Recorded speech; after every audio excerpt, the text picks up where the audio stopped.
Skin Deep, written and narrated by Saffron Bryant. Chapter 6. Ravyn whistled as she unscrewed Leaky's main compartment and lifted the plate away.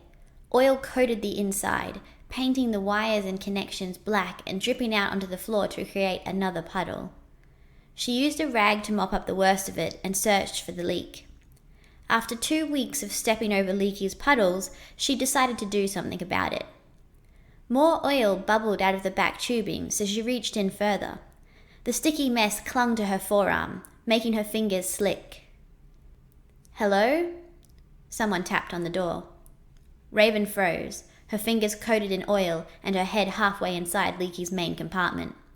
She let go of his connections and stood, using the rag to wipe the worst of the oil from her hands. She grabbed a cooking knife off the bench as she stepped towards the door. "Hello?" the voice said, followed by a gentle tap. Ravyn paused beside the door, next to a small square window that looked out onto the front garden. She peeked out through a thin gap in the curtain, holding her breath. Midday sunlight spilled down on a bent man with white, wispy hair. A cart piled high with boxes, bags, and some other indistinct items stood parked at the side of the road. She studied his face but didn't recognize him. He looked like a simple traveler with dirt stains covering most of his brown traveling cloak and wrinkles covering his hands. "Who is it?" she said, trying to keep her voice light. "I'm a simple trader. Perhaps I can interest you in some trinkets?" Ravyn let out a slow breath. "No, thank you. We've got everything we need." The lights flickered and went off, plunging the room into darkness. Ravyn's heart lurched inside her chest and adrenaline burst through her head, leaving her dizzy. "That makes it 11 this month," Happy sung. Ravyn's knuckles glowed white against the knife as she took a deep breath. "Faulty power cell," the trader said. "Seen a lot of them in these parts. I reckon someone sold a bad lot to your local store." The light flickered back on and Ravyn forced her shoulders to relax. "I've already sold a bunch of them this week. Reckon I've only got one left." Ravyn bit her lip and looked around. Doc and Grumpy were at work and she had no way to contact them. They did need a new power cell. She took a deep breath, refusing to live the rest of her life in fear. "How much?" The trader tilted his head and glanced at the window. "Aren't you going to come out?" "Depends if the price is worth my time." "Ah," the trader grinned, eyes sparkling. "You drive a hard bargain. But it is my last one, and I'm sure there are many others down the road who could use it." Ravyn tied the rag over her head, hiding her dark hair, and laid a hand on the door. "So how much?" 10 gold. Ravyn's heart leapt and her hand fell away. 10 gold? You must be joking." The trader chuckled. "All right, it was worth a try. 3 gold. It's new, ready to go." Ravyn reached for the door but paused part way. All her money lay in the capital.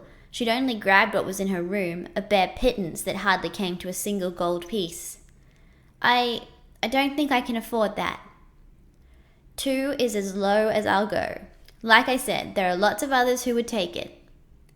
Ravyn cursed and turned, her gaze raking over the kitchen. As far as she'd been able to work out, they didn't get many traders this far away from the capital. There was no way to know when she'd be able to get another power cell. Something whirred from the next room, and Bashful zipped into the kitchen. He raced to Ravyn's feet, but stopped too late, slamming into her shins. His top compartment fell open, and gold coins spilled out, clattering across the floor. Red pixels lit up his screen, and he disappeared under a table.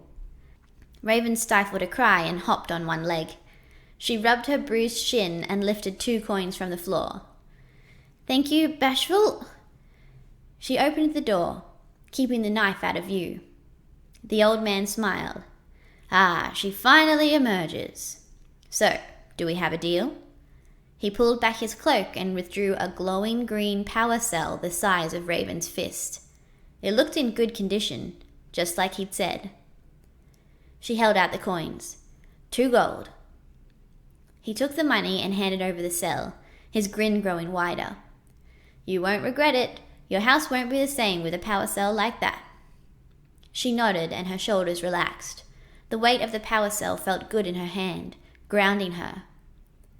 The old trader squinted at her feet where gold coins speckled the floor.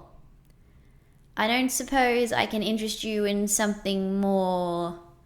Ravyn glanced down and slid her foot over the coins. "Sorry, no, they're not mine." "Ah, shame," he said. "I'll be sure to drop by this way again and see how the cell is going." Ravyn nodded. "Thank you for stopping by." He dipped his head. "My pleasure." He turned to go and Ravyn pushed the door closed, breathing a sigh of relief as the bolt clicked home.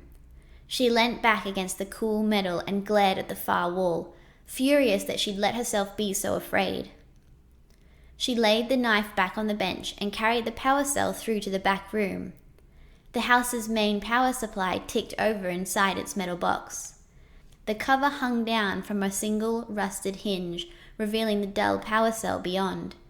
It flickered a dismal green that reminded Ravyn of dirty swamp water. "Happy we're powering down for a few minutes."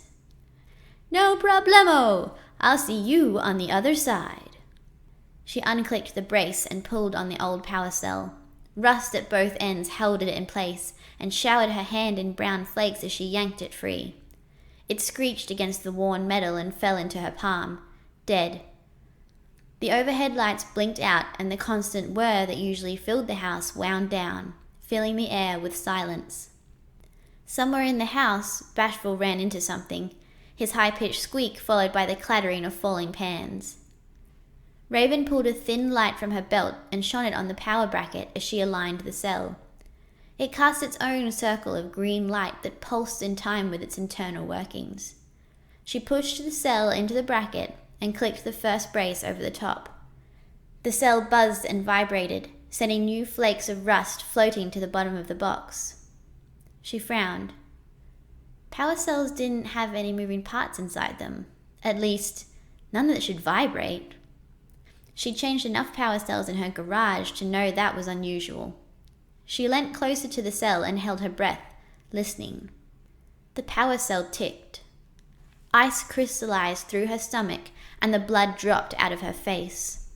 Something clamped around her chest, pushing the air out of her lungs and making it impossible for her to scream. She scrambled for the cell, the rusted metal bracket slicing her fingers open and sending spatters of blood through the metal box. She shoved the brace up and ripped out the cell, turning in the darkness.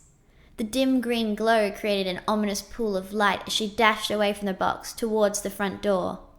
Heat poured out of the cell, blistering her fingertips. She dodged around the kitchen and dived for the front door, ripping it open. Sunlight poured in and made her eyes sting, blinding her as she pulled back and hurled the cell as hard as she could away from the house. It sailed through the air, glinting in the sun towards the barren desert that surrounded the small cottage. 3/4 of the way through its arc, it exploded. A plume of bright light filled the sky, and a wave of heat seared across the ground. Ravyn ducked inside and slammed the door shut just as the wave reached her. It crashed into the house like a raging fire, peeling paint off the walls and making the front door glow red. The noise of the explosion rattled the window, and it exploded inwards in a rain of broken glass. Sharp shards shot through the air like shrapnel. Ravyn threw her arms over her head, and the glass splinters sliced her skin to ribbons. Each one felt like a hot whip lashing across her bare flesh, leaving behind a sharp sting. The rising heat burned her skin, and sweat poured down her face. She turned and stumbled away from the door and the wall of heat. Bashful spun in tight circles on the kitchen floor, lights flashing and a shrill alarm blaring from his speakers.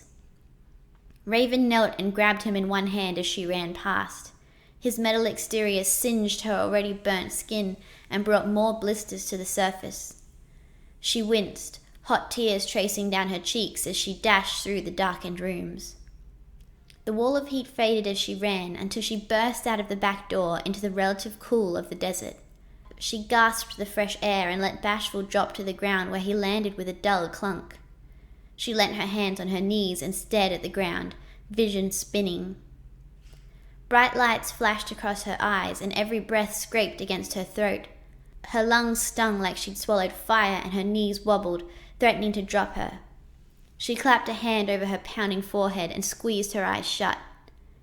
An engine roared in the distance. Her eyes flew open. A truck approached from the main town, sending up a cloud of dust. Its heavy rumbling made the ground vibrate and sent sand skidding across the desert. Ravyn blinked against the noonday glare and shuffled away from the road. Everything around her spun, and she stumbled, weaving from side to side as her ears rang. Her shoulder slammed against the back of the cottage, and she slid down the wall to sit in the dirt, out of sight.